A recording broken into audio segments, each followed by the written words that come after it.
Good evening. Welcome to Meet the Candidates Night, sponsored by Leadership Troy Alumni. My name is Tom Dunn. I'm a graduate of Leadership Troy, and I'll be moderating the event this evening. Be assisted tonight by Jack Hoekstra, who is sitting at the media table, who will be keeping time for all the candidates to speak. I'd like to also thank Steve Baker for all the efforts that he put forth to organize this event for this evening. I'd like to thank WPTW Radio for broadcasting this live, and also Troy Community Television, Dave DeNoyer, with Mr. Owen, a couple of Mr. Owen students from the Troy High School broadcast journalism class, Daryl Hicks and Roz Mayo, so we appreciate you helping us out. Would everyone please stand for the Pledge of Allegiance?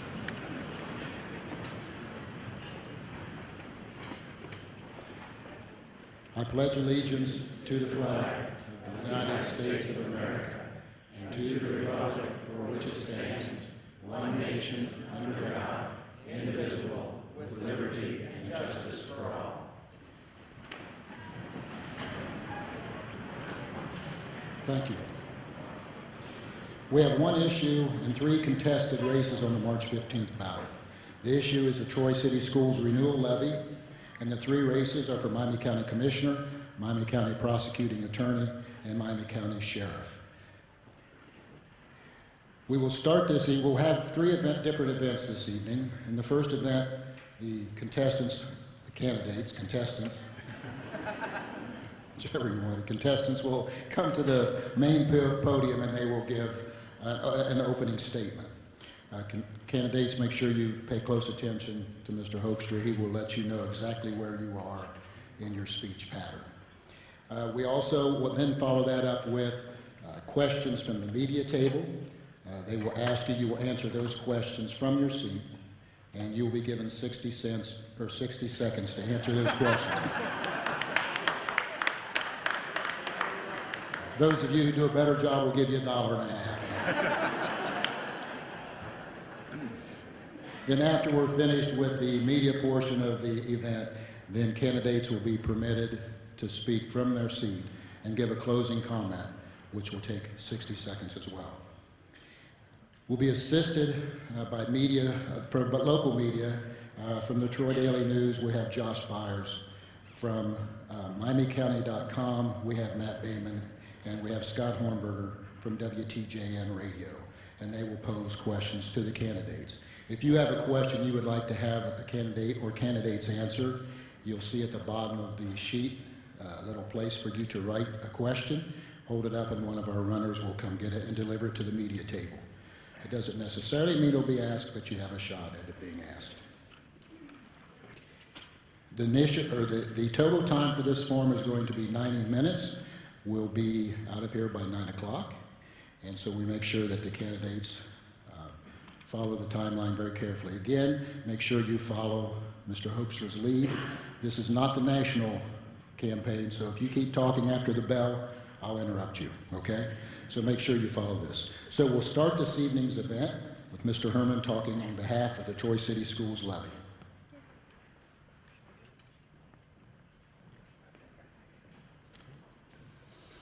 Good evening. I'd like to thank Leadership Troy Alumni for the opportunity to speak tonight. On March 15th, Troy City Schools voters will have the opportunity to preserve the quality of education for our children without increasing their taxes. Troy City Schools are on the ballot for renewal of a 5.8 mil levy. This levy will not raise your taxes 1 penny. All schools have been faced with rising costs, required increased expenses and requirements with reduced state and federal funding. The dollars for this levy are used to maintain the current level of education and help fund the day-to-day operation of the schools. The renewal of this levy will continue to generate approximately $3.4 million annually. This levy represents about 7.8% of the district budget.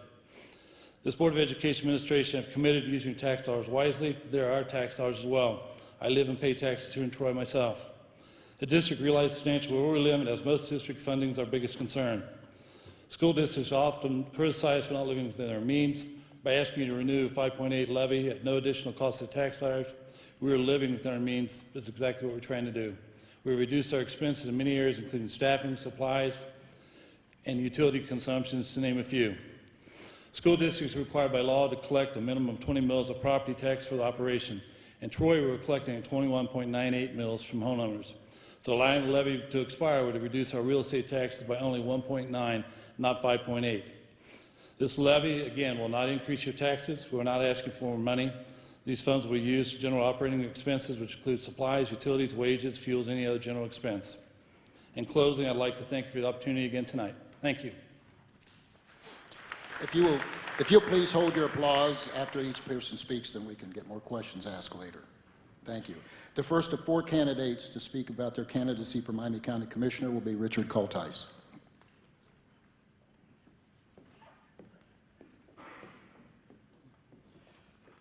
Good evening.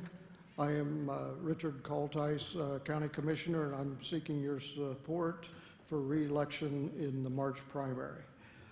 I'm a long-term resident of Miami County. My wife and I have 2 married children and 5 granddaughters.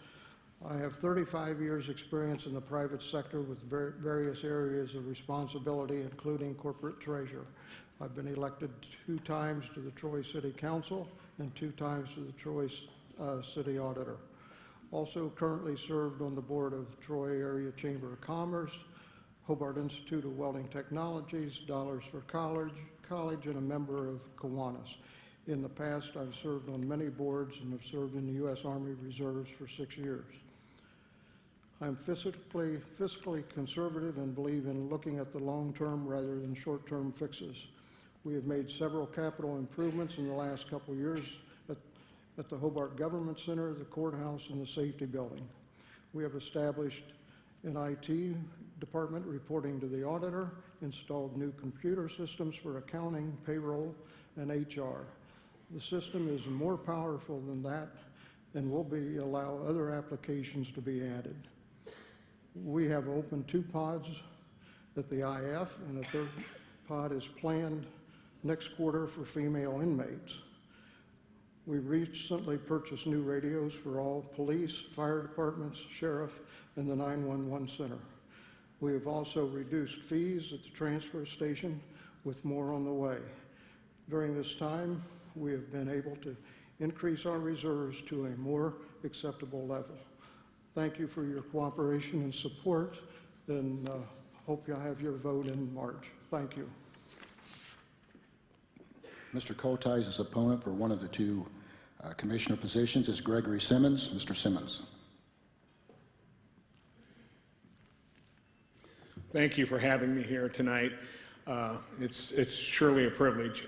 I want to give you a little bit of my background. I was born in Piqua, born and raised there, went to high school there, graduated in 1967, went to the Navy directly after that from 67 through 71, received an honorable discharge, came back and started going to Wright State University in Edison State. I was Edison State's first graduate.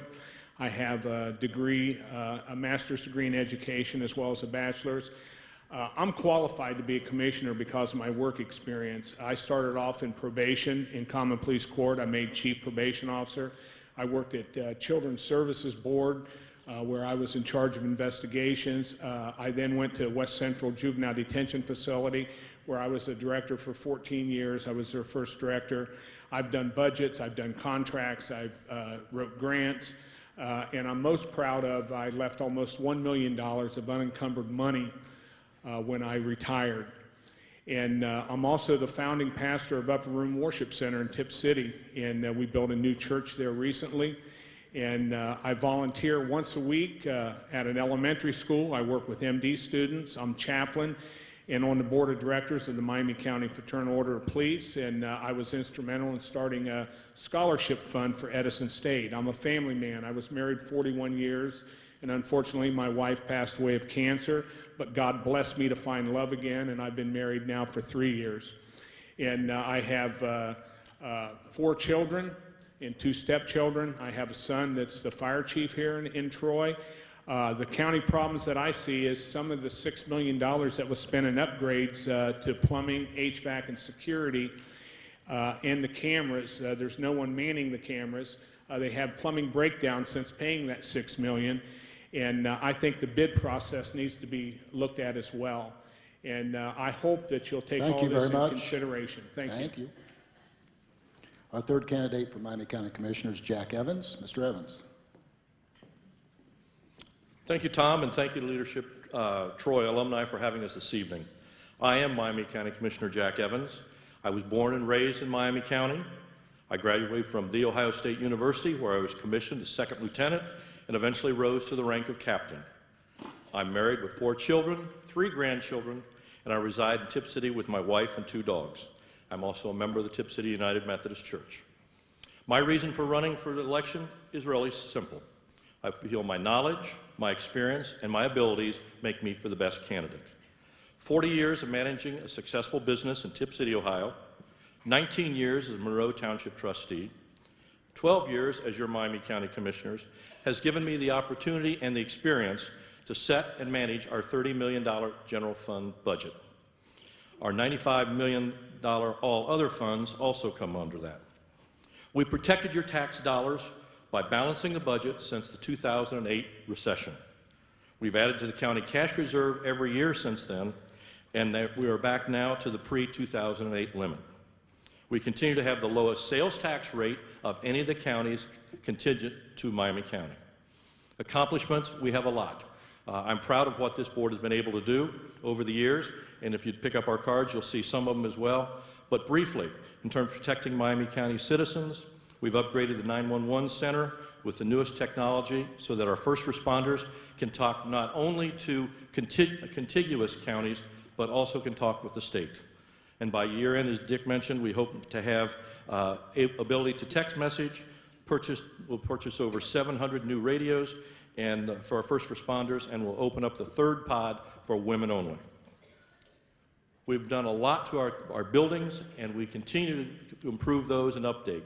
We've got an aging infrastructure, and we're doing a lot to make that possible and better. I want to thank you for your opportunity to serve you. Thank you, Mr. Evans. And Mr. Evans' opponent, Cynthia Lillicrap. Hi, my name is Cindy Lillicrap. I have a wonderful husband, Tom, 2 grown, happily married children, and 4 fantastic grandchildren. I want to make a difference in Miami County. I grew up on a farm in Lost Creek Township, learned to work hard and work together to get the job done. I started working while in high school at a small jewelry store here in Troy, moved on to a large jewelry department as manager in Piqua. From there, I started with the city of Piqua as a meter reader, moved to electrical service work, then to the water department and on to electrical distribution. From there, I went to the street department and retired in 2008. While at the city, I worked reading meters, repairing water lines, connecting and disconnecting electric, paving streets, plowing snow, and running the sign shop. Working in several different departments was a great experience in learning so many different things about how city government works. I learned to work with everyone from the janitor to the city manager and learned that every job has importance and should come with respect. I feel that a few of the most important things in life are honesty, integrity, and earning respect of others. I feel that elected officials should work for all the people they are elected to serve, not just a chosen few. If elected, I will be honest, open, and approachable. I am not afraid to go against the grain if need be, and I'm not afraid to ask questions that others may be afraid to ask. If elected, I will work hard for all the people of Miami County. I appreciate your time and consideration. Thank you. We'll now hear from the 2 candidates for Miami County Prosecuting Attorney. Our first speaker will be Mel Kemmer. Good evening, everyone. My name is Mel Kemmer, and I am a candidate for County Prosecuting Attorney in the Republican primary coming up in just a couple of weeks. I want to first thank Tom Dunn and Steve Baker and Leadership Troy Alumni for this opportunity to meet this terrific audience. You know, the fundamental goal of a prosecutor's office is to do justice. So let's talk about justice for a minute. My mom came from a place called Hanging Limb, Tennessee. Now, it seems to me that anybody who comes from a place called Hanging Limb, Tennessee ought to know a thing or two about justice. So she taught me about justice long before I went to law school. Since then, I've had a chance and an opportunity to hone my sense of justice. I was a judge here in Miami County for 9 years. I was an assistant county prosecutor twice, and a municipal court prosecutor before that. Now, my dad was from Grassy Cove, Tennessee. He was a precision machinist for 38 years. He taught me that when you do something, it must be done correctly and be delivered on time. In my 26 years of practicing law before I took the bench, I learned that legal advice must be competent and given when the client needs it.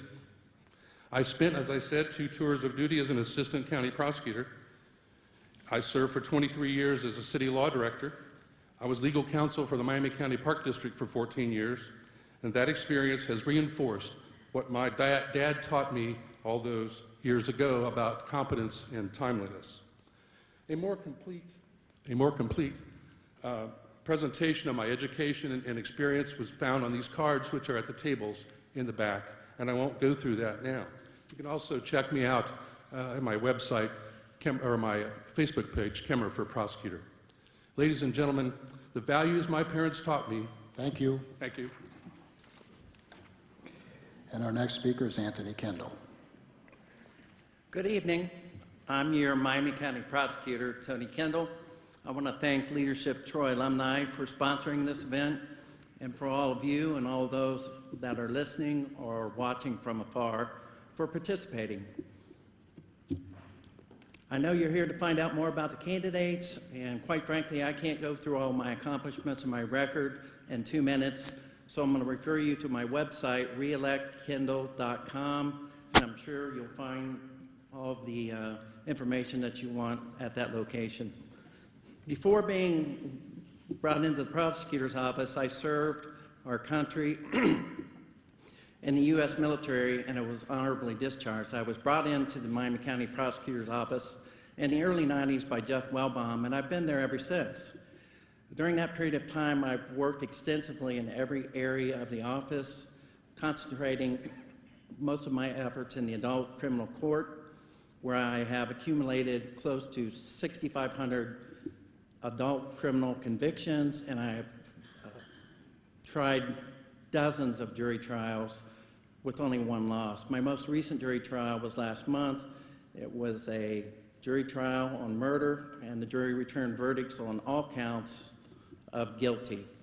Recently, I was approached by the Attorney General's office and asked to serve on a committee that deals with the special problems associated with victims with disabilities in the criminal justice system. I'm the only prosecutor in the state of Ohio to be asked to serve on that board. I have dedicated my professional life to serving victims of crime, their families, and the people of Miami County, and it's always been my distinct honor and privilege to do so. For me, this is the greatest job in the world, and it takes special experience and special skills to do it.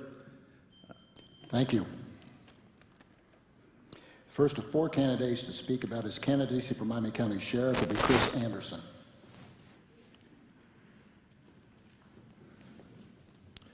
Good evening, ladies and gentlemen. I'd also like to thank Leadership Troy Alumni and those of you that braved the rain to show up tonight. My name is Chris Anderson, and I'm a candidate for the Republican nomination for Miami County Sheriff. I was born and raised in Miami County, and I graduated from Troy High School in 1981. My wife Karen and I live in Monroe Township with our dog Lola.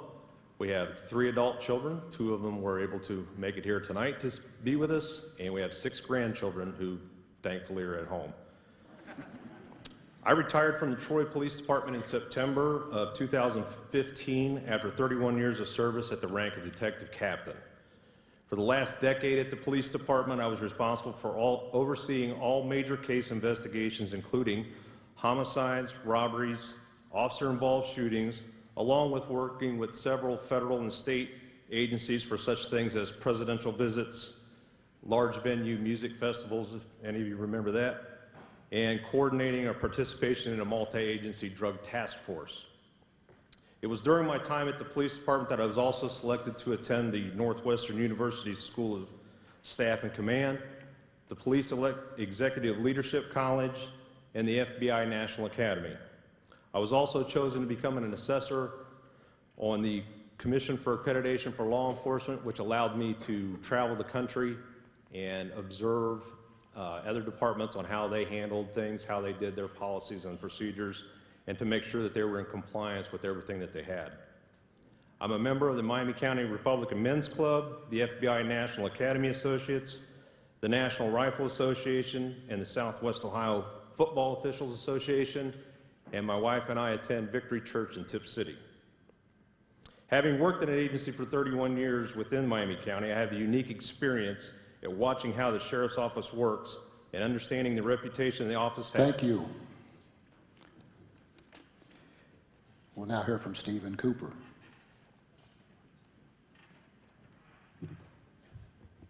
Good evening, ladies and gentlemen. My name is Steve Cooper. I'm a Republican, and I'm running for the office of Sheriff for Miami County. I live in Tip City with my wife, Mary Ann. We've been married 44 years. We have one son. His name's Keith, runs a successful business in Troy called Linex. I started my law enforcement career in 1975 when I went to work for the Butler Township Police Department. 1981, I decided it was time for me to move to a bigger department. October 1st, 1981, I started work at the Miami County Sheriff's Office, and 30 years later, I retired. October 14th, 2011. 2012, February, I came back and worked as a part-time deputy as Sheriff's Office, taking care of courts, prisoner transports, that sort of thing, civil division. While at Sheriff's Office, I attained the highest rank I could at the time, which was Captain Jail Administrator. I was a jail administrator in charge of the Miami County Incarceration Facility located on 25A. I was in charge of over 300 people at one time or another. Unfortunately, 247 of them were inmates. I had 46 correction officers, 3 nurses, a paramedic, 3 cooks, 2 secretaries, 1 maintenance man, and various volunteers I was in charge of. When the incarceration facility was shut down, I was moved downtown, and once again I was put in charge of the downtown facility. While at the downtown facility, I was put in charge of numerous programs and other things at the Sheriff's Office. I was in charge of courtroom security. I was the first Homeland Security officer for all of Miami County. I was classified as TLO, Terrorist Liaison Officer. I was also put in charge of special details, courtroom security, civil division, buying equipment, SORN, CCW, and many other programs. Thank you. Our third candidate for sheriff is David Duchak.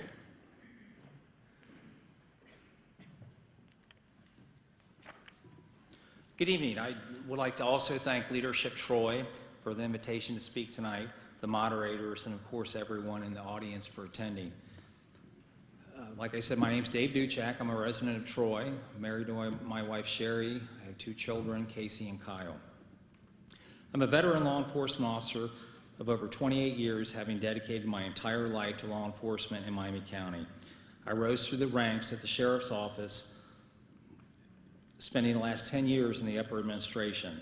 I have assisted Sheriff Cox during those years with the budget and the administration of the Sheriff's Office, to include navigating through an historical budget reduction during their session while still providing excellent law enforcement services to my fellow county residents. I am well versed and knowledgeable in all operations of the Sheriff's Office. The job of sheriff is not an easy one, and I am ready and prepared to face the challenges that lie ahead. Some of those challenges include fighting the heroin epidemic, which we have been doing through stringent enforcement efforts and working with our partners in the courts, along with mental health and substance abuse professionals. We are not going to arrest our way out of what I believe to be a very serious public health issue. Another challenge is having adequate jail space to incarcerate those offenders who need to be placed in jail. With the cooperation of our corrections staff and working with county commissioners for over a year, we are now budgeted to open a 3rd pod at the incarceration facility to deal with the rapid rise in female commitments. We have kept up with the latest and best in the equipment and technology to keep residents and staff safer.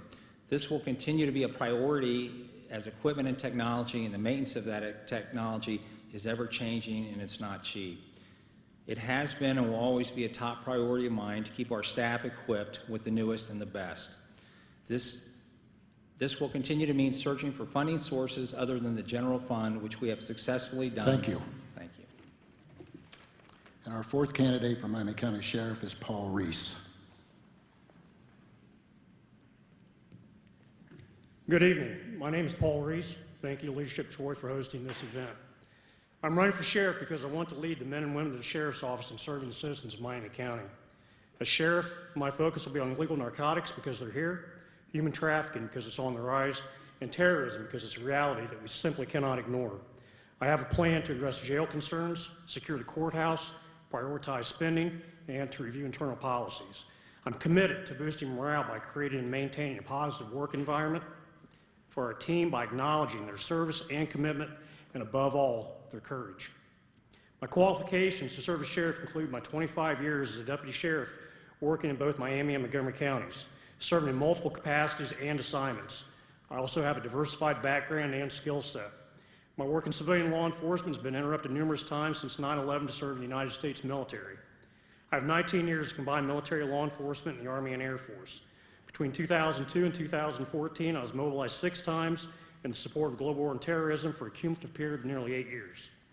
As Chief Warrant Officer in the U.S. Army Reserve, I have expertise in anti-terrorism, counterintelligence, counter-surveillance, and protective services. I've served in Afghanistan, Guantanamo Bay, Cuba, the Pentagon, various locations throughout Europe and the United States.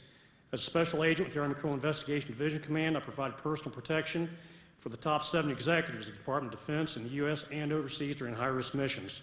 Currently, I'm the commander of the 375th Criminal Investigation Division, U.S. Army Reserve, in Columbus, Ohio. On a more personal note, I hold a bachelor's degree in organizational management from Bluffton University. I'm a member of the NRA, Buckeye Firearms Association, Military Officers Association of America. My wife, Denise, and I has been married 23 years. We have 6 kids, 10 grandkids. I can't remember all their names right now, don't ask. That was a joke. In my spare time, I enjoy riding my Harley Davidson, staying physically fit, and history. Thank you, and I look forward to answering your questions.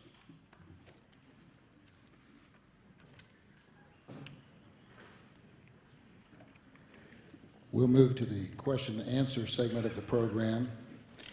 Remember, candidates, you will have 60 seconds to answer the question.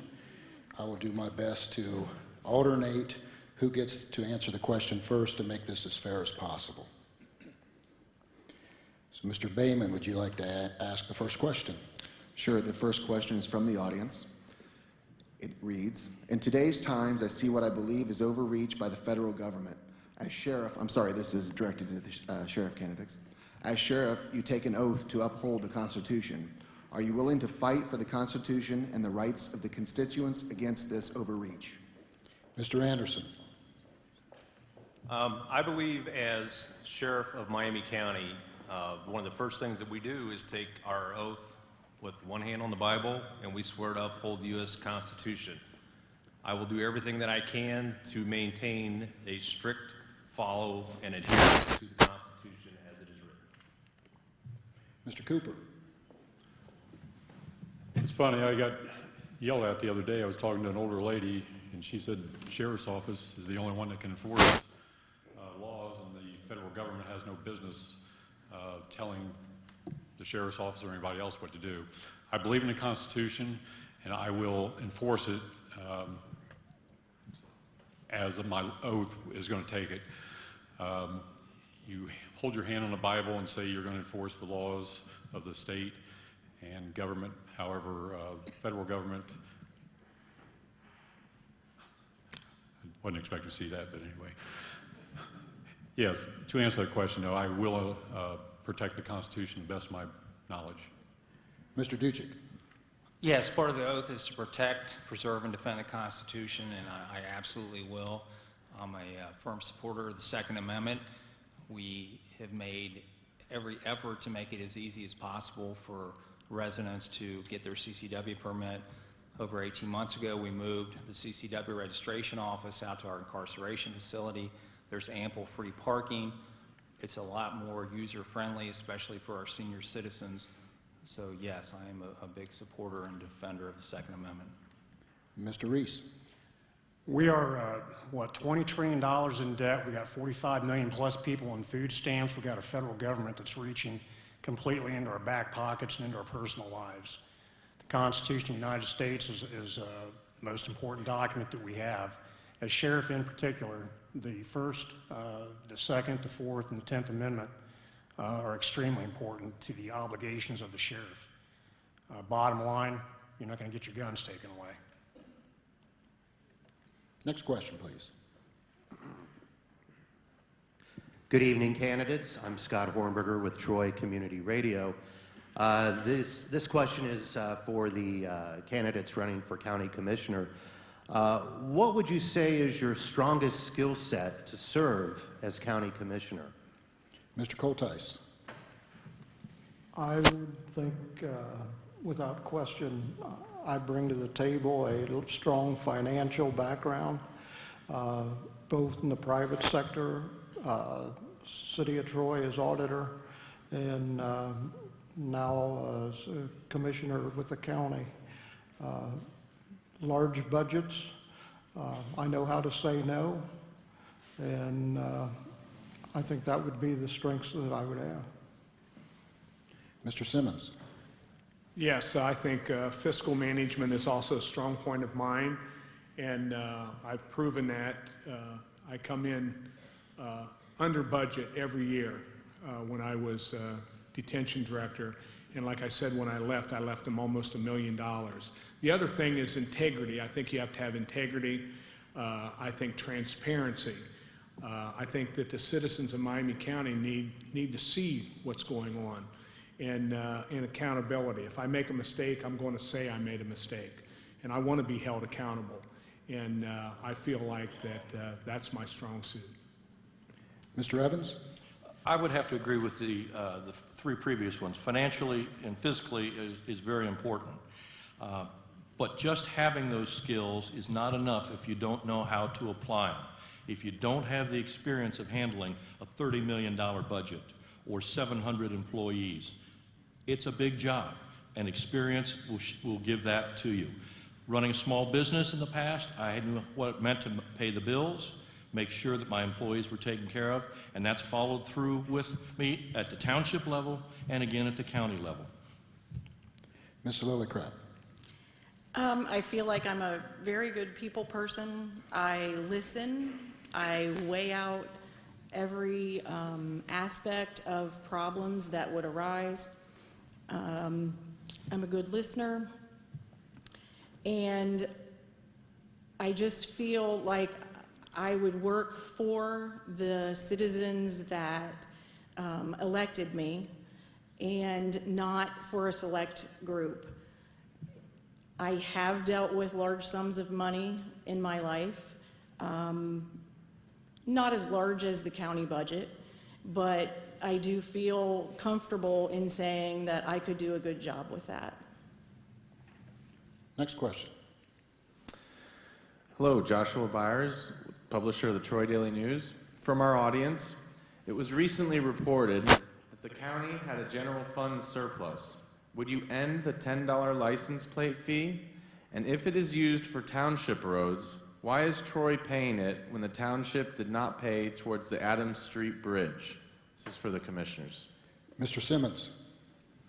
Yes, I think I'm not real familiar with the license plate tax fee, and I don't really know where that goes. But I do know that they put a 0.25%, they just renewed a 0.25% tax that goes into the general fund, and it's easy to say you have a surplus when you're taxing the people with a temporary tax. And I think that I would take a look at that and see if there's ways that we could take that 0.25% off and let it sunset the way it should have sunset. Mr. Evans. I would not take that off. I was responsible for putting a part of it on. The argument that the City of Troy residents pay are paying for it and the township isn't. City of Troy residents drive on the township roads. Township residents work in the City of Troy and pay a city income tax there as well. There's always a problem of jurisdiction, but we have to look at this as a community and what is the best for all concerned. And I think this tax does that by providing proper roads and bridges, which our infrastructure is very important. Mrs. Lillicrap. I'm not extremely familiar with that. I would have to investigate it. To say, again, that there's extra money, that's easy to say, but there's always problems with streets, roads, and they need fixed. So I would have to investigate it a lot further before I could really answer that. And Mr. Cultice. Yeah, the $10 fee is strictly for roads. It can only be used for roads. The cities do receive part of that money. It goes back to most every taxing authority and district in the county, not just to the county. And as far as the sales tax, that represents almost $3.5 million worth of revenue. So the small amount of surplus that would be generated that people talk about, that just wouldn't make any sense to eliminate that sales tax. Next question, please. This question is for the sheriffs, or sheriff candidate, I'm sorry. What type of crime do you see posing the biggest threat to our county, and how would you propose to combat it? Mr. Cooper. I think everybody knows the heroin epidemic is pretty severe in all counties, not just Miami County. I would like to go aggressively toward the dealers, both the big ones and the little ones, because if there's a supply cut down, that means that the people are not getting the supply that they need. We also need to go after assets of the dealers. We need to be aggressive about that, go after their money, their property, their cars, their motorcycles. As a jail administrator, I talked to some federal inmates that were always dealing drugs, and the hardest thing that they would tell me was it's hard for them to be dealers and then lose all their stuff to the federal government. I've been on many raids with different task force and seen these guys lose their motorcycles, their cars, houses. So that's what I would do. I would go after the dealer aggressively and take their assets away from them. Mr. Duchak. I would agree that heroin and the crime it brings, retail theft, burglaries, robberies, all that. We're combating it now in a holistic effort. We are strictly enforcing the drug laws. We added a third narcotics detective within the past 18 months. The difference in dynamic of this is Dayton is a source city, so we're not seeing as many heroin dealers set up in Miami County. They're going down to Montgomery County and getting it and bringing it back to use. So we're collaborating with all our state, local, and federal partners on the enforcement effort. We also are partnering with Tri-County Mental Health to use Vivitrol, a drug, to identify those inmates who we may help wean off heroin in jail. And we are also collaborating with mental health, substance abuse, faith-based, courts, parole, probation, recently a meeting to try to bring all the stakeholders together to combat this. It's a community problem.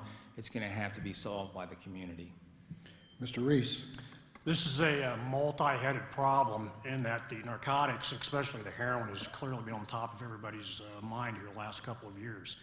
However, it's not just the heroin, and inside the heroin problem, we have the issue of the addiction on the left and the trafficking on the right. Two completely different animals, and we have to treat those like different animals. As sheriff, I have to embrace that we have addicted people in our jails and in our system that we have to provide the services to. In the last few weeks, I talked to a doctor out of Chicago that believes he's got a really good system set up to help that issue. However, the trafficking on the other side is a problem. I have a plan to implement some of our people into two large task forces outside Miami County, that we have more regional mentality instead of just a territorial mentality. Crime does not stop and start at the Miami County line. Any sheriff has to have a regional mentality, and that any county that touches Miami County is our region, not our region of... Thank you. That's it. Mr. Anderson.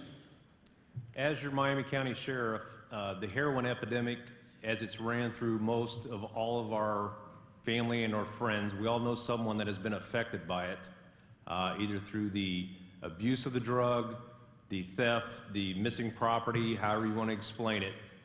My plan is going to be to work more closely, as some of the other candidates have mentioned, with the Regional Drug Task Force, the Dayton DEA Task Force, and Montgomery County Sheriff's Department Task Force. This is a regional trafficking problem.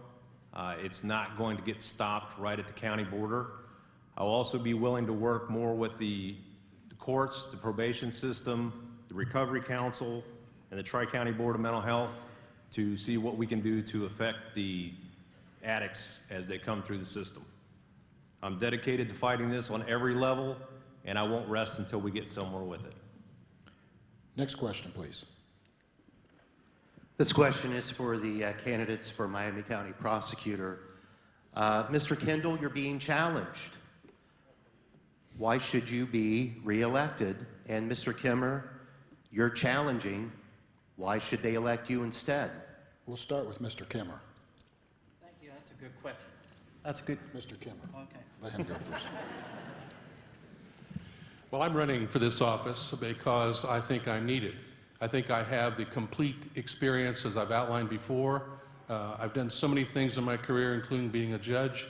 I've tried many criminal cases. I've presided over thousands. I've done lots of things. That complete experience, including a representation of the Miami County Park District, City Law Director, and 2 tours of duty as an Assistant County Prosecutor, qualify me for this position. That's why I'm running. Thank you. Mr. Kendell.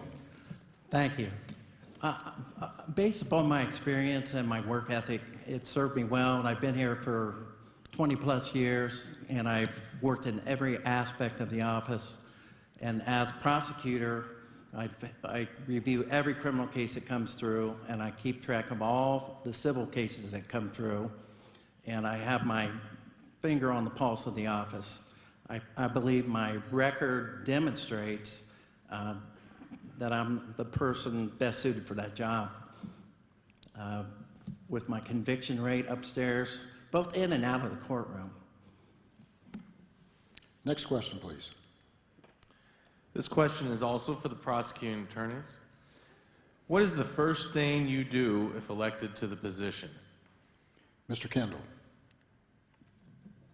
Mr. Kendell. Thank you, sir. I'm going to continue to address the heroin problem. That's the #1 problem that we have at this time.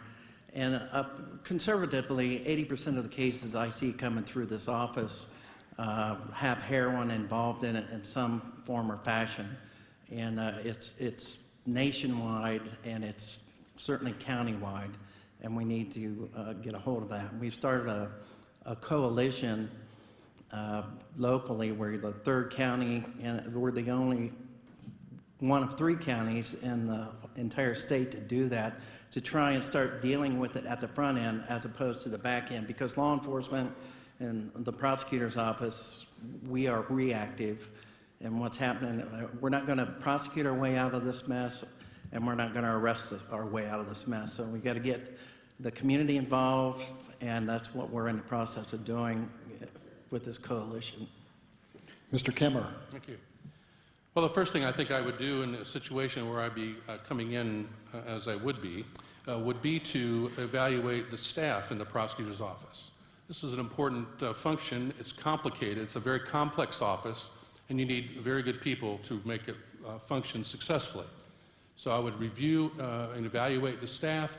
I would retain the ones that are doing a good job and replace the ones that aren't. I would look for ways to develop new relationships with law enforcement and other community members, the township trustees, Board of Elections, Board of County Commissioners, and all the other boards and commissions that the County Prosecutor's Office is the lawyer for. Next question. This is for the commissioner race. What do you see as the most pressing needs for infrastructure or capital projects in Miami County? Mr. Evans. Well, as I mentioned earlier, we have an aging infrastructure in our buildings, and we've addressed that pretty heavily over the last 5 years. We're continually looking at the jail and making improvements there because that's an old facility. We continue to upgrade our security system because we think that's very important in the courthouse. And I think those are the two really big issues that we're focused on. But there's a myriad of other things. As we mentioned, the aging facility, the domes on the courthouse need to be redone. Not repainted, but recovered because of infrared. We have areas in the plaza we'd like to address. There are just many issues that need to be addressed in our old infrastructure. Mrs. Lillicrap. Several things that I know of that I think need taken care of or looked at closer. One is the health insurance for the employees, the high deductible. It seems like there should be something better out there. The jail, keeping the jail open and using what we have instead of taking prisoners to another county and paying them to take care of them for us doesn't make a whole lot of sense to me. Another thing is anything that we're working on should have a bid process and it should be followed. And I don't feel that it has been in the past. And those would be my top three. Mr. Cultice. Yes, I think without question that the jail, the courthouse, and the plaza is probably the next big projects that we need to address. Once we get beyond some of those issues, I think the important thing is to get to a point where we're in a preventive maintenance mode rather than in a continuous repair mode. Once we get to that point, the cost will be a lot less than what they are when you have to wait and fix something that's broken. It's a lot more expensive that way than it is to have a preventive maintenance program and take care of things as they go. Mr. Simmons. Yes, I would agree with the safety building in the courthouse, and especially the safety building. It's coming on almost 50 years old, and I know that they've put a lot of money into it to repair it, but I think a lot of that money's been sent as a Band-Aid effect. Just for an example, they went in and they replaced the plumbing, I thought, and then I found out that the cast iron was not replaced. And since then, they've had breakage. And we're talking about a $6 million project of fixing things up. And I think that the jail is going to be a major thing. I have heard, I don't know if it's true or not, I heard that they need new locks. Running a correctional facility myself, I know what new locks cost. It's extra. It's just an extra amount of money that's almost unbelievable. And so, you know, we keep putting money into jail. How long is that going to last? It's almost 50 years old. I think we need to start looking at some other things. Thank you. Well, I think it's time to get Mr. Herman involved in the party. I'm sure he appreciates that. Mr. Herman, what are the consequences if the renewal levy does not pass? Well, because of the amount of money, if it doesn't pass, first thing we just look at our general expenses and see where we can reduce. Obviously, we'd have to have a conversation about going back on the ballot again to try to replace it. It's a substantial amount of money. But I think the first is we'd start looking at everything that we do spend and what we do and see what we can do. Next question, please. This is for the sheriff's race. What is the most important lesson you've learned in your personal life that will translate over to your role as a public official? Mr. Duchak. Honesty, commitment, and transparency, and always doing your best. The job of a law enforcement officer is extremely challenging on a daily basis, and you really have to keep your self-perspective. You're dealing with negativity and the worst in society day in and day out. And I think it takes a very special person to be a law enforcement officer, and the hard job that they do, the demanding job and the thankless job. So I think it's keeping your integrity, your honesty, and always be transparent with the public you serve. Mr. Reece. It's the importance of taking care of people once you lose somebody. Men and women in this profession have got a very dangerous job. As part of being a leader, you have to, especially with law enforcement officers, very much like soldiers. And if you train with them, you engage with them, you care about them, you care about their families, you pick them up when they're down, and you understand they're going to go through a lot, you're going to wind up having a much better officer at the end of the day. So the most important lesson that I've learned, probably especially in the last 15 years, has been take care of your people and do the right thing. Mr. Anderson? I would have to say, since I've been a supervisor, the number one trait that I've learned would be empathy. Sometimes as we rise up through the ranks, we have a tendency to forget where we came from, that we were all patrolmen and or deputies at one point in time, and they do make mistakes. Try to remember what it was like to be in their shoes and be fair, transparent, and above board with the way you deal with them. Mr. Cooper? I have to agree with all three of the other candidates. Honesty is a big part of law enforcement. Stability, getting along with your family. After 37 years, I've learned that's a big part of it, is instilling trust in your family and instilling trust in the people that work with you. Honesty, again, law enforcement, you have to be honest. And in my 37 years, I've been to several funerals, and that's the saddest thing to go to, is a cop's funeral. You have to trust each other. You have to trust each other to protect your back.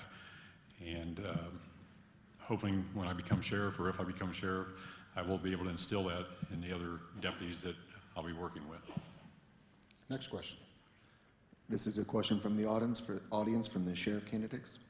What changes, if any, would you make to the administrative staff and why? Mr. Reece? As far as specific changes, I haven't made up my mind. I guess maybe the philosophical piece there is the importance of surrounding yourself with critical, independent thinkers. In other words, I will not surround myself with a bunch of yes men. I want to surround myself with people who can critically think and independently think of the solutions that we face in this job. I need to surround myself with people that's not afraid to tell me no, that we've got a better way of doing it. And so, in terms of the specifics, I don't have the specifics as far as names and positions, but philosophically, I'm going to have a good command team that can get the job done, that understands where we're going to go and how we're going to get there. Mr. Anderson? As a sheriff, without being able to personally know the staff as it is right this moment, you'd obviously need to take the time to evaluate all the employees that are there, see what changes could be made, what's working and what's not working. I could tell you that I would look to hire one, at the minimum, administrator with a business background. Unfortunately, in the line of law enforcement that we're in today, you need somebody that can manage money, manage contracts, and take care of the stuff that we in law enforcement are not trained or able to handle. That being said, I can't see any changes right at the moment. As an old movie line I like to quote, I can't fix it if I don't know what's broke. Mr. Cooper? Traditionally, when a new sheriff takes over, they bring in a new administration with them. They have their ideas, they sit down, talk with them, make sure that everybody's on the same level. However, you still have to look at the people that are there and see what they have to offer, as well as anybody else that you would bring in. But right now, I think I would look at maybe the top administration and see what I can do to maybe improve the relationship between the top administration and the employees and the people that we serve. Mr. Duchak? Can you repeat the question again, please? What changes, if any, would you make to the administrative staff and why? We have a top-notch administrative staff who, since the recession, we've been downsized not only in rank, but in numbers. They're doing more with less. And I can't speak highly enough of them or the men and women throughout the entire sheriff's office. Obviously, if I'm elected sheriff, you're not going to have a sheriff, so there obviously would be a few promotions and some different ranks and titles. But I can tell you, you have one of the most professional and competent command staffs at the Miami County Sheriff's Office in the state. Next question. I would like to pose this question to the candidates for Miami County Commission and prosecutor, if I may. What would you say sets you apart from your opponent? Mr. Kemmer? Well, I think that what I've said before is the experience that I've had. I was a judge. I have a different perspective on the criminal justice system because of being a judge. I've had vast amounts of civil experience that I've outlined previously that equip me to handle the non-criminal prosecution aspects of the prosecutor's office, and those things would set me apart, in my opinion. Mr. Kendell? Thank you. It'd be my record up in the courtroom, in the Cultice courtroom, and there's a big difference between, residing over something like that as opposed to actually getting up into the courtroom and actually trying that murder case or that child rape case. Big difference, and I'm tried and I'm proven in that area. And I've also worked on the civil side outside of the courtroom since I've been in the prosecutor's office in the early 90s. So I'm well-rounded, and I've done the job for all these years, and I've done it well. Mrs. And I'd be willing to compare my record both in and out of the courtroom to any opponent that wants to compare them. Mrs. Lillicrap? Since I have started thinking about running for county commissioner, I've talked to an awful lot of people, and I think what sets me apart from my opponent is that a lot of people in Miami County have lost confidence in the commissioners, and they're not approachable. They're not as honest as they want them to be, and they're definitely not transparent. And I would be all three of those things. Mr. Cultice? That honesty thing, I guess, is a question I would like to have clarified for me. But I think my financial background is much broader than my opponent's. I've dealt with much bigger budgets. He talks about one department that he managed a budget for. I've managed hundreds of $millions in budgets from that standpoint. Departments, many departments were bigger than the department that he talks about. I don't believe in the fact that if the answer is we've always done it that way, that's not good enough.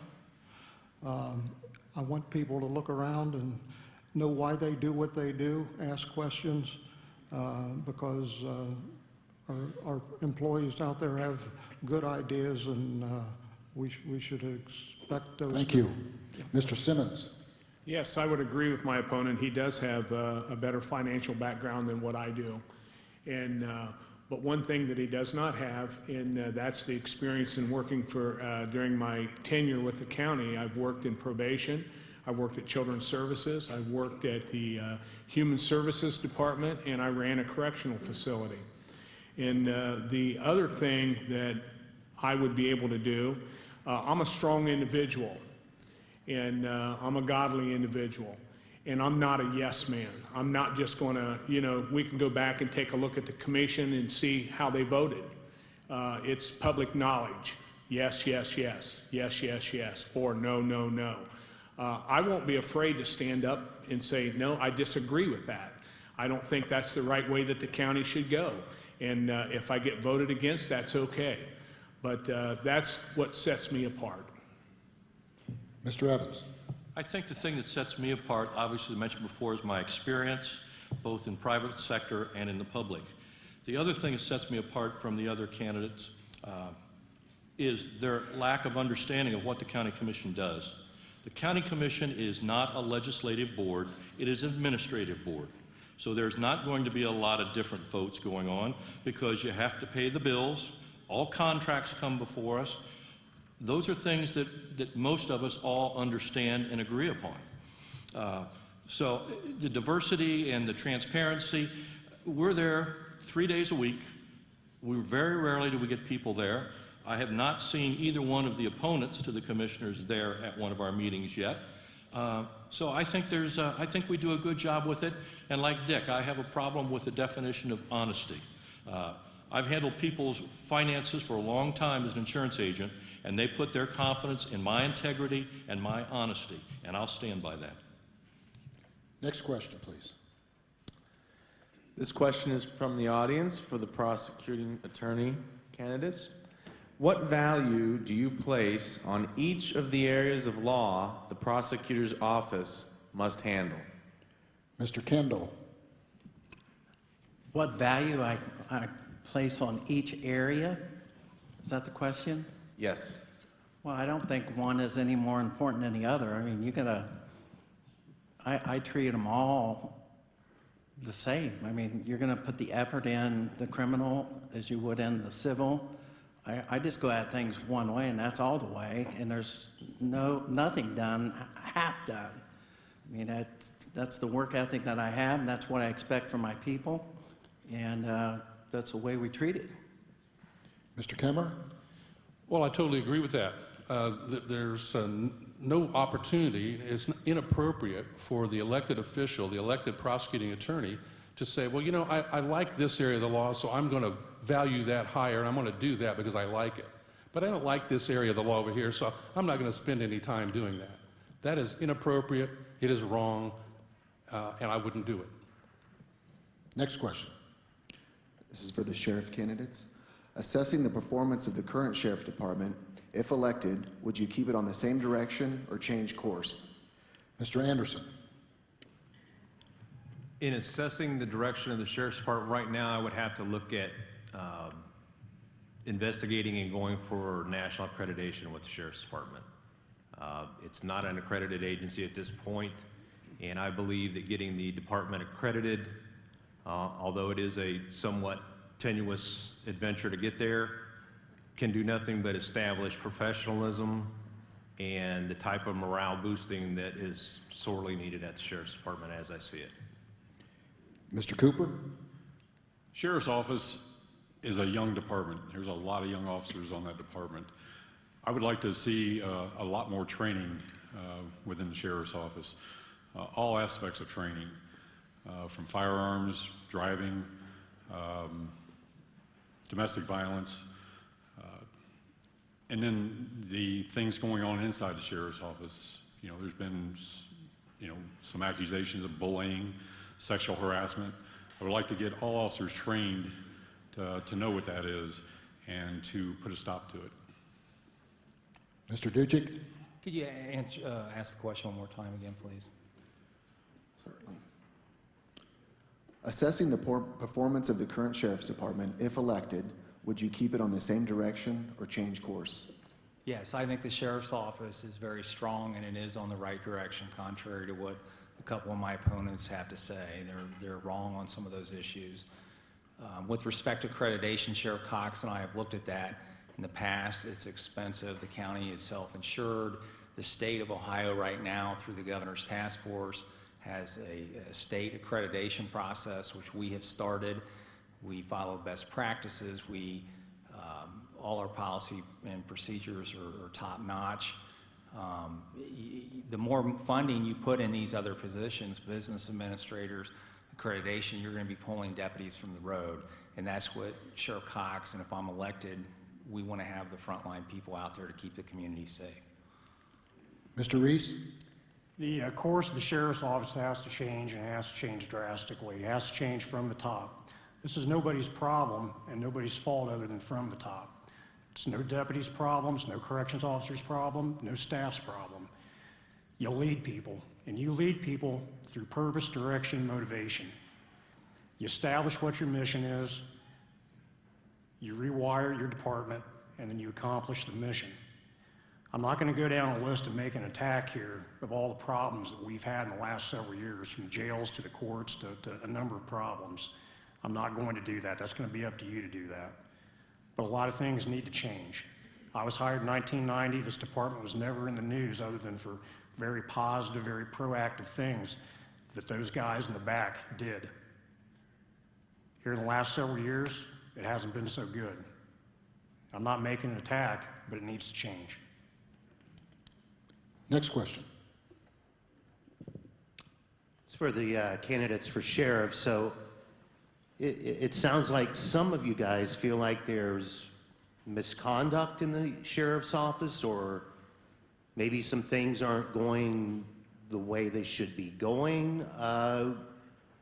Why don't some of you guys elaborate on that a little bit? What do you think exactly is wrong in the sheriff's office? What would you do to fix it? And if you don't think there's anything going on or anything wrong in the sheriff's office, why? Mr. Cooper. I think there's a lack of transparency in the sheriff's office. There's some secrecy within the sheriff's office, and I want to change that. I want to make the sheriff's office more transparent, make it more user-friendly. I want to bring my open door policy would be an open door. If anybody wants to come in and talk to me, come in and talk to me. But I think there has been a big issue with transparency within the office and honesty over the last few years. Mr. Duchak. I would totally disagree. There's a lot of political rhetoric going on. You have one of the top sheriff's offices in the state. In the last 2 years, I've had the U.S. Marshal in Columbus comment of what a superb operation, a trainer from the Attorney General's office, and more recently a jail administrator, all who say they use our office as an example at different trainings. As far as transparency, our office has done everything possible to be more transparent. We electronically generate our activity logs daily to the media, so they have them every morning to see what's going on in the county. We promptly fill any and all public records requests. So again, there's a lot of politics and political rhetoric going on that's just simply not true. Mr. Reece? I'm not exactly sure where rhetoric comes from. And again, I'm not going to make an attack, but I'm going to be very pointed about this. The last several years, we've had problems, a lot of them. We've had issues, whether they've been illegal or legal, over forged deeds. We've had stolen drug money. We've had problems with recruitment, hiring, retention, and certainly morale and promotion. Again, that's nobody's fault except up here. We recently had a CO that was attacked and locked in a closet. She had to be rescued by other inmates. Unacceptable. Your people don't get hurt. You take care of your people, and you make sure that the assets and the operations in place to take care of those people. We got traffic quotas. Everybody can say, oh no, we don't. Yes, we do. We've had a 400 stop traffic quota for years. I've got the email right here if anybody wants to read it. I'm not making an attack. Again, it's just a fact. You cannot put a bounty on people out there. Thank you. Mr. Anderson. Could you repeat the question real quickly? Repeat the question? Please. Some of you feel like there's maybe misconduct in the sheriff's office. Some of you feel like there isn't. If you feel that there is some misconduct in the sheriff's office, what do you think needs to be done to change that misconduct? If you don't feel that there is any, why? I don't know that misconduct would be the appropriate word for it. I'll refer to it as the good old boy system. There's a lot of favoritism that goes on throughout the sheriff's department. I mean, I've watched from the outside for 31 years. People get passed over for promotion. People get accommodations for stuff that somebody else did the exact same thing. Some people get disciplined for things that other people in the department didn't get disciplined for. That does nothing but destroy morale, especially when it comes to promotion and accommodations. If someone gets passed over for a promotion because they're not friends with the staff, then they just develop the attitude of what do I have to look forward to in my future here at the Sheriff's Department. I'm not attacking them, I'm just telling them what I've heard, what people have told me, and I look to fix that by standardizing the Sheriff's Department and having a set of rules, policies, and procedures that everyone's going to follow. Mr. Bayman, I think you have one last question for all the candidates. Certainly. How much money will you be spending on this campaign, and where will it be coming from? We'll start with you, Mr. Herman. We'll be spending about between $6,000 and $7,000. It's outside donations. Mr. Cultice? I would guess probably somewhere around 8,000, and half of that is myself and family members. Mr. Simmons? Yeah, between $4,000 and $5,000, and all but $1,500 is coming from myself. Mr. Evans? Probably around 8 to 10 is Commissioner Cultice mentioned, and probably at least half of that or more will be out of my pocket, as opposed to the $25 you get from a lot of different people. Mrs. Lillicrap? I have spent and will spend $12,000. 300 of that came from donations, and the rest is from my checkbook. Mr. Kemmer? Well, first I'd like to tell you that more valuable than money is all of the countless volunteers who stepped up to help me with this campaign, going door to door, putting up signs, doing those things. That's way more valuable than money. On the other hand, I will answer the question. I expect to spend approximately $15,000 in my campaign, and all that has come from donations from my friends, except the money I took from Mary Beth's checkbook. Mr. Kendell? We'll be spending $10,000 to $15,000, and I put 15 in myself, and I really don't know what we have in donations so far. Mr. Anderson? I believe I've got about 10,000 in there now. 70% of that, my wife will tell you, came straight out of our checking account. I look to spend whatever it takes to further my message and get it out to the public. Mr. Cooper? Maybe I should run for some other office. I'm going to spend about $3,000, and I'm putting it all up. I think I got $150 in donations from a couple of attorneys, and but about $3,000, not counting gas money. Mr. Duchak? I'd estimate right around $10,000, with probably 80% of it coming from myself. Mr. Reece? Between $4,000 and $5,000 that my family and friends have given me, and probably $1,000 of that came from some great spaghetti sauce and a spaghetti supper that we had, and a lot of you missed it. It was really good. Okay, candidates, you will now be giving your closing comments, and you'll do it from your seat. We'll go in reverse order from your opening remarks. Please make sure to watch for the timekeeper. He'll keep you at 60 seconds. So first, Mr. Reece. I again would like to thank Troy Leadership for hosting this event. To our citizens, I'm ready to do this job for you. I'm also ready to fulfill my obligations to the men and women of this agency, as well as their families who support them. This is a dangerous job that we're in. In addition to my qualifications and experience, I've also been endorsed by the Fraternal Order of Police, Citizens for Community Values, Miami County Republican PAC, and numerous private citizens on both sides of the aisle.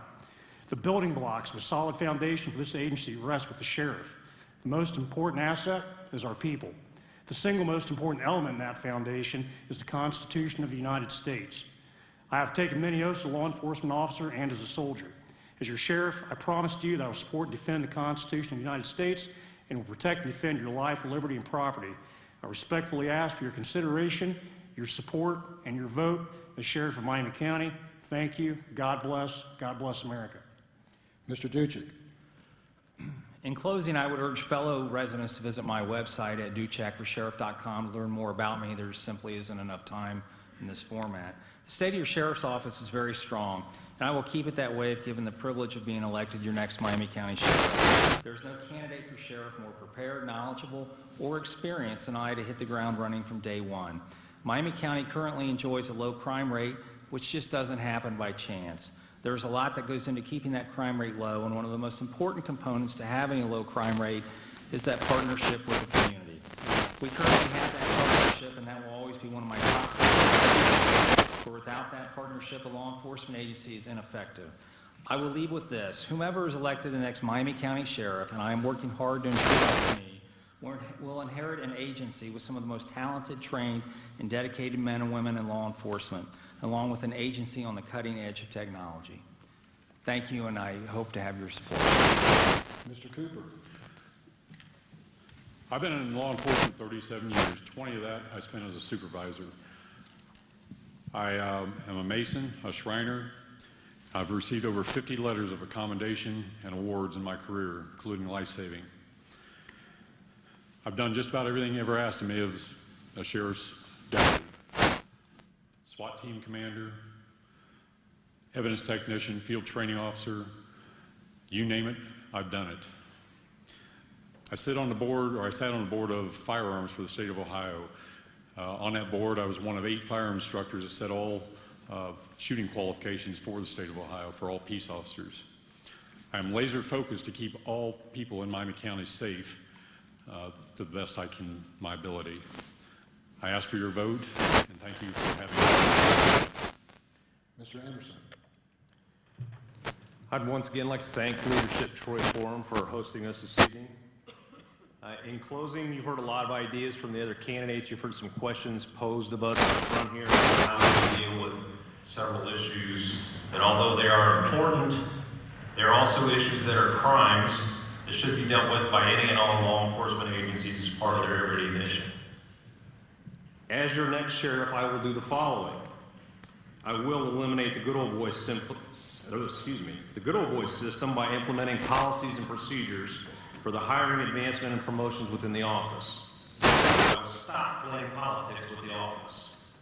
I will hire an experienced administrator with a business background for the office. I will establish effective communication with all elected officials. I will establish a working relationship with all local, state, and federal law enforcement agencies. And I will enhance the training of all employees by working with the County Human Resource Department. I thank you for your time. Thank you. We'll now hear from our 2 candidates for Miami County Prosecutor, starting with Mr. Kendell. Thank you. You know, I was appointed by the Miami County Republican Central Committee unanimously several years ago, and following that, I was supported a little over a year ago, and I ran unopposed. And the only thing that's changed since that time is that I've gained more experience. I've surrounded myself with a fantastic staff, and we've been putting out good product, and I'm very proud of that, and I'm going to continue. Like I said earlier, I've committed my career to serving the people of Miami County. I'm tried and tested, and I look forward to continuing that in the future. Mr. Kemmer. Well, first I want to also add my gratitude to Leadership Troy Alumni for organizing this very valuable event. I also want to thank the members of this audience for getting off their couches and coming here tonight to learn about the candidates who are seeking to try to serve you. My formative values that I mentioned before, my education, my complete experience, make me the right guy to be your next county prosecutor. If I'm elected, I promise that I will do several things. I will vigorously prosecute the criminals in this county. I will follow the law that protects the rights of victims of crime. I will provide competent and timely legal advice and opinions to the entities in county government that need it. I will work full-time to restore confidence and integrity to the administration of justice for all the citizens of Miami County, and I thank you very much for your time. And I appreciate your vote on March 15th. We'll now hear from the candidates for Miami County Commissioner, starting with Mrs. Lillicrap. In closing, I would like to thank you all for coming, ask you to take one of my cards from the table as you leave, and know that I am serious about this election.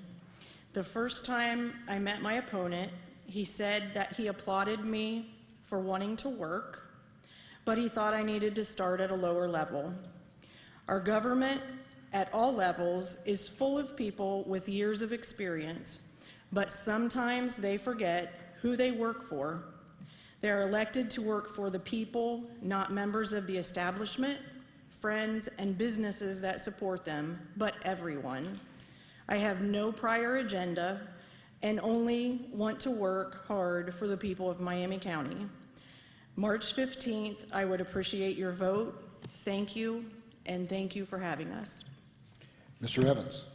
You know, it's very easy when you're a challenger to make promises and to throw out innuendos and second guess what's being done.